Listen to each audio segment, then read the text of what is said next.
Student, welcome to my YouTube channel. आज मैं आपको एनसीईआरटी मैथ्स क्लास 7 एक्सरसाइज 7.1 से इसका क्वेश्चन नंबर 9 कराऊंगी। देखो बच्चे, क्वेश्चन 9 है, Meeta saves 4000 rupees from her salary. ठीक है, वो रुपीज सेव करती है 4000 अपनी सैलरी से। ठीक है, if this is 10% of her salary, तो अगर वो सैलरी का 10% है, व्हाट इज हर सैलरी। आपको बताना है कि वो कितने पैसे कमाती है।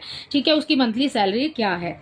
ओके, सो ये आपने फाइंड करना है। सो हमें बेटा सैलरी नहीं पता, तो हम उसको लेट कर लेते हैं। ठीक है, सो हम यहां लिखते हैं let Meeta's salary is equal to X. ठीक है, रुपीज में है ना। ठीक है, तो रुपीज एक्स मान लेते हैं उसको। राइट, अब कितना दिया है हमें यहाँ पर? 10% दिया है। किसका 10%? किसका दिया है? किस में से सेव कर रही है? सैलरी में से सेव कर रही है 10%। 10% ऑफ सैलरी। ठीक है, सैलरी को हमने एक्स माना है, सो हम इक्वेशन बना रहे हैं पहले। 10% ऑफ सैलरी कितना सेव करती है? 4000 रुपीज। अब आपको याद आया होगा, ऐसे क्वेश्चन हमने ऊपर किए हैं। ठीक है, सो अब देखो बच्चे, 10% कैसे लिख सकते हैं? 10/100 लिख सकते हैं। ऑफ के लिए इनटू का साइन आ जाएगा। ठीक है, एक्स की जगह पर एक्स आ जाएगा, इक्वल आ जाएगा 4000। ठीक है बेटा, अब क्या करेंगे? इसकी मल्टीप्लाई इससे कर दो। ठीक है, या फिर सीधे सीधे ही कैंसिल कर दो। कैंसिल भी हो सकता है 0 से 0, लेकिन हम इसकी मल्टीप्लाई इससे कर रहे हैं, तो ये हो गया हमारे पास 10x अपॉन में आ गया 100। ठीक है, अब ये तो खत्म हो गया ना, इक्वल का साइन आ जाएगा, ये आ गया 4000। ठीक है, अब जब इक्वल का साइन होता है तो इसकी मल्टीप्लाई इससे और इसकी मल्टीप्लाई नीचे वाले नंबर से होती है। ठीक है, अब इसके अपॉन में मान लेते हैं 1, इसकी मल्टीप्लाई इससे होगी, सो ये 10x ही आ जाएगा और ये नंबर वहां चला जाएगा। ठीक है, सो कैसे लिखेंगे? 10x is equal to 4000। ठीक है, इसकी मल्टीप्लाई करनी है हमें 100 से। ठीक है ना, इसकी मल्टीप्लाई इससे हो रही है, इसके अपॉन में माना 1 है, 1 की मल्टीप्लाई इससे हो गई, ये आ गया, इसकी मल्टीप्लाई इससे हो गई, पूरा नंबर आ गया। मैंने मल्टीप्लाई नहीं की है अभी, क्योंकि हमें कैंसिल करना है। ठीक है, एक्स को ले लो आगे बच्चे, क्योंकि एक्स की वैल्यू फाइंड करनी है। एक्स के साथ जो नंबर है वो आ जाएगा नीचे, ये वाला जो नंबर है ये एज इट इज आ जाएगा ऊपर। ठीक है, अब 0 से 0 हो गया कैंसिल। ठीक है, इस 4000 की मल्टीप्लाई आपने इस 10 से करनी है, तो क्या करेंगे? ये देखो, आगे वाला जो 4000 है उसको एज इट इज लिख लो, इसके साथ में जो 0 दिया हुआ है ना, बस उसको यहाँ लगा दो आप। ठीक है, तो या फिर आप ऐसे भी कर सकते हो कि आप सारी 0 गिन लो, 1 2 3 4 4 0 लगा लिया आपने, और 4 1 जा 4 आ गया। ठीक है, सो ये हो गया आपका 40,000 हो गई उसकी सैलरी। उसमें से वो सेव कितना करी है? 4000 रुपीज। सो एक्स की जो वैल्यू आ गई वो आ गई 40,000। ठीक है, सो यही है आपके क्वेश्चन नंबर 9 का आंसर। आई होप ये अच्छे से आपको समझ आया होगा।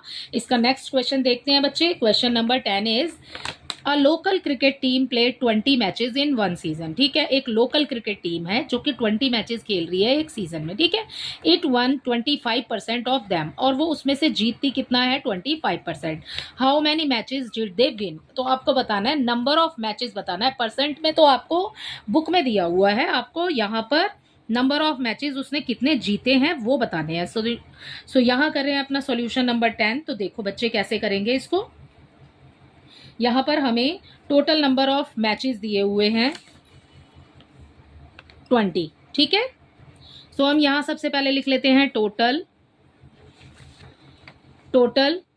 Number of matches. ठीक है, टोटल मैचेस कितने हैं? Total matches is equal to 20। ठीक है, अब आपको क्या दिया है यहाँ पर? कितने मैचेस उन्होंने जीते हैं। ठीक है, सो यहां पर अपना अगला लाइन में लिखेंगे हम number of matches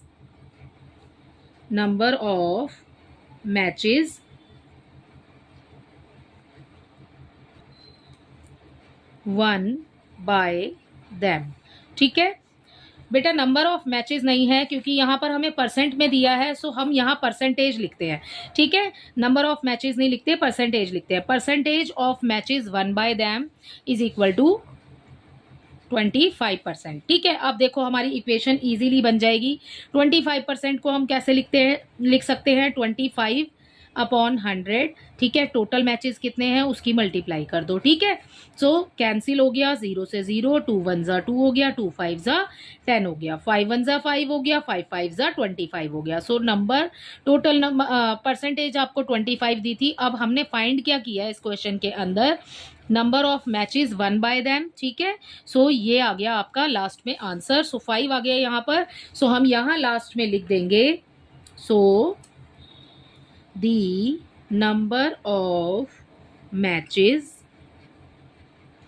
one by them is equal to 5, ठीक है। इसी के साथ आपका क्वेश्चन नंबर 10 भी कंप्लीट होता है।